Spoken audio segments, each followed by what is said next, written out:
Hello guys, स्वागत है आप सभी लोगों का एक बार फिर से हमारे इस प्यारे से channel UPPCL with UQ. So guys, जैसा कि आप लोग आज थंबनेल में देख रहे हो, आज हमारा बेसिक्स ऑफ अकाउंटिंग टर्म्स का ये तीसरा भाग है। पहले भाग में हम लोगों ने अकाउंटिंग के कुछ बेसिक टर्म्स को, जैसे बिजनेस ट्रांजेक्शन क्या होता है, इवेंट क्या होता है, इन सारी बातों को जाना था।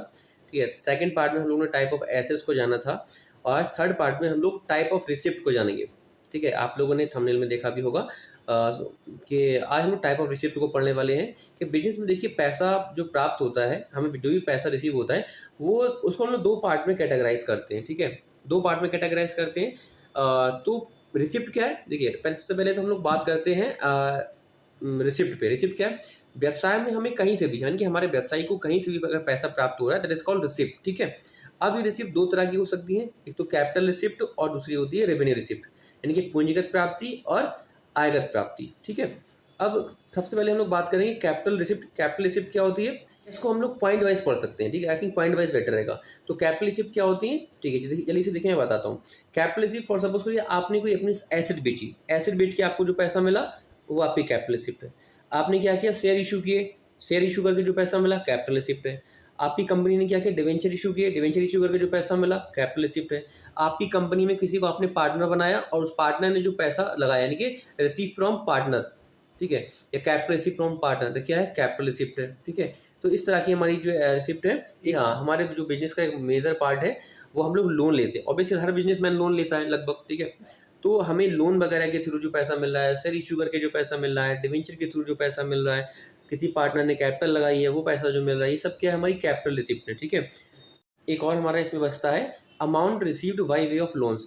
लोन वगैरह के थ्रू हमने जो पैसा रिसीव किया है वो भी हमारी क्या है, पूंजीगत प्राप्ति है। अब हम लोग बात करते हैं रेवेन्यू रिसिप्ट। आयगत प्राप्तियां, आयगत प्राप्तियां क्या होती हैं, जो व्यवसाय के नॉर्मल संचालन के दौरान हमें प्राप्त होती हैं। ठीक है, जैसे कि हमने माल बेचा, ठीक है, amount receive from sale of goods, ये क्या है, हमारी आयगत प्राप्ति है। और इसमें बात करें हम लोग क्या किया है sir, amount receive for rendering a service, हमने कोई सर्विस दी। सपोज करो हम सीए है, ठीक है, और सीए है तो लोग हमारे यहाँ पे ऑब्वियसली टैक्स वगैरह भरवाने आएंगे, आईटीआर फाइल कराने आएंगे, तो हम क्या करें, उनको अपनी सर्विस दे रहे हैं, बदले में जो पैसा प्राप्त हुआ वो क्या है, सीए की जो है एक रेवेन्यू रिसिप्ट हो गई। ठीक है, और इसके इसके अलावा क्या होगा, हर बिजनेसमैन कहीं ना कहीं पैसा इन्वेस्ट करता है, उसके पास जो एडिशनल फंड होता है कहीं ना कहीं इन्वेस्ट कर देता है, तो उस इन्वेस्टमेंट पर उसको जो इंटरेस्ट वगैरह रिसीव हो रहा है, क्या है, ये भी एक तरह की रेवेन्यू रिसिप्ट है। तो क्या क्या हो जाएगा इसके अंदर, उम्मीद है आप लोग नोट बनाया होगा। Cash receive from sale of goods, ठीक है, cash receive from for from rendering a service, ठीक है, cash received from rendering a service, और उसके बाद हमारा आ जाएगा cash receive from interest on investment. ठीक है, इसी तरह से रिसिप्ट की तरह ही हमारे एक्सपेंडिचर भी होते हैं। हम एक्सपेंडिचर की बात करते हैं तो एक्सपेंडिचर भी देखो, एक्सपेंडिचर क्या है, it refers to the amount incurred for getting a benefit. ठीक है, किसी प्रकार के कोई लाभ प्राप्त करने के लिए व्यय किया गया धन खर्च कहलाता है। ठीक है, खर्च क्या है, हमें फॉर एग्जाम्पल कोई भी लाभ लेना, किसी की सर्विस लेनी है, ठीक है, या कुछ भी करना है, तो हम क्या करेंगे, एक पेमेंट देंगे ना उसको, पेमेंट देंगे। पेमेंट क्यों कर रहे हैं, क्योंकि हमें उसकी सर्विस का लाभ लेना है। ठीक है, तो शुद्ध भाषा में कह सकते हैं किसी प्रकार के लाभ को लेने के लिए दिया गया धन खर्च कहलाता है, यानी एक्सपेंडिचर कहलाता है। एक्सपेंडिचर दो तरह के होते हैं, कैपिटल एक्सपेंडिचर और रेवेन्यू एक्सपेंडिचर। कैपिटल एक्सपेंडिचर वो होंगे जो संपत्तियों वगैरह को खरीदने के लिए किए गए। फॉर सपोज कर लो हमने भूमि खरीदी है, भवन खरीदा है, फर्नीचर खरीदा है, कार खरीदी है, ये सब क्या है, ये सब हमारे कैपिटल एक्सपेंडिचर है। ठीक है, अब बात करते हैं रेवेन्यू एक्सपेंडिचर। तो वे सभी खर्च जो व्यवसाय की दैनिक क्रियाओं को सुचारू रूप से चलाने के लिए किए गए हैं, आयगत खर्च कहलाते हैं। ठीक है, यानी कि रेवेन्यू एक्सपेंडिचर कहलाते हैं। व्यवसाय की दैनिक क्रियाओं को चलाने के लिए, मतलब सपोज करो व्यवसाय में दैनिक क्रियाएं क्या होती है, माल खरीदना बेचना, तो माल को खरीदने पे हमने जो खर्चा किया है वो क्या है, रेवेन्यू एक्सपेंडिचर।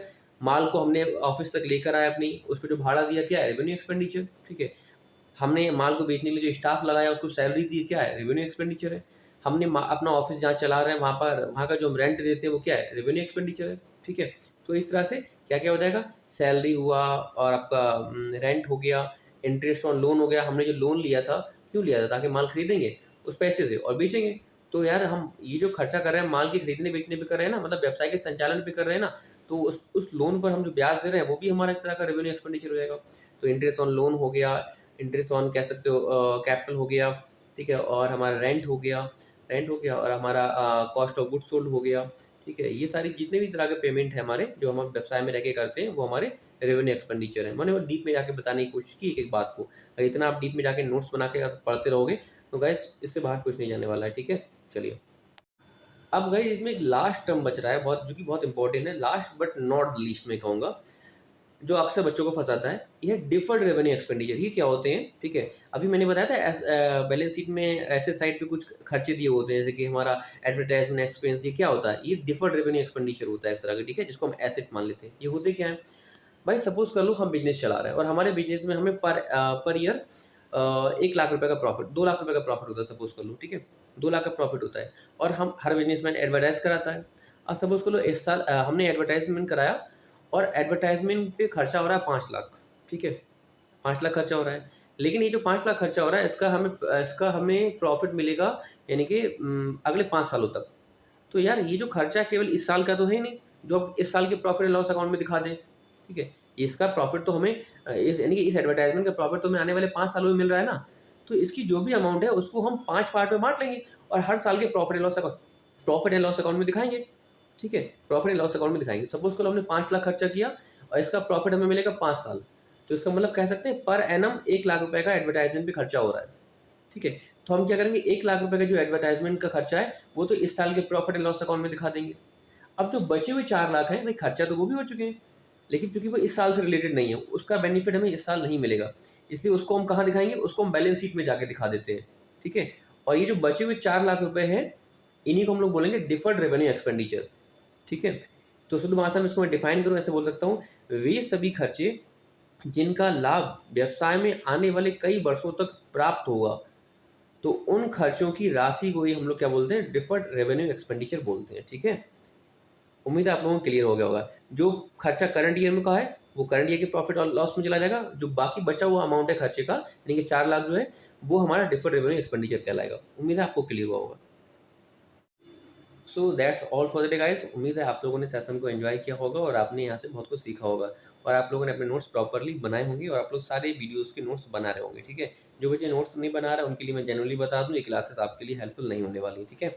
तो thanks to all of you for watching us and हाँ, आपने अगर आपने चैनल को अब तक सब्सक्राइब नहीं किया तो जल्दी से सब्सक्राइब कर दो और वीडियो को एटलीस्ट अपने एक फ्रेंड के साथ शेयर करना ना भूलें, ठीक है? Thank you all of you, bye.